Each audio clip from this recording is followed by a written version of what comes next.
Hello everyone, আসসালামু আলাইকুম। আমি চলে আসলাম আরও একটি আন্ডামার্কা ব্লগ নিয়ে। আজ আমরা চলে যাব ঐতিহ্যবাহী নিউ মার্কেট। নিউ মার্কেট যাওয়ার জন্য আমি টই টই করে একাই রওনা দিয়ে দিলাম এবং তিনজন ফ্রেন্ড পরবর্তীতে একত্রিত হয়ে নিলাম।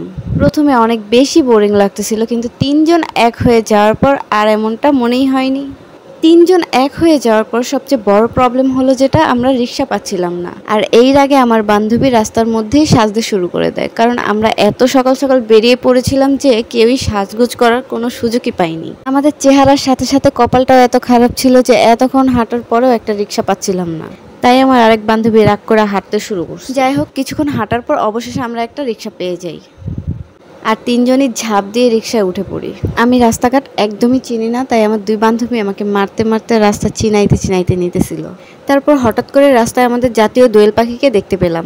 এরই মধ্যে চোখে পড়লো দুটি বড় বড় বিল্ডিং, যার মধ্যে একটি ছিল আমার শ্বশুরের আর একটি ছিল আমার শ্বশুরের পুতের।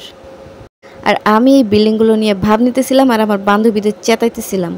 আর কথা বলতে বলতে আমরা নিউ মার্কেটের কাছাকাছি চলে আসছি। ওই যে নিউ মার্কেট দেখা যায়।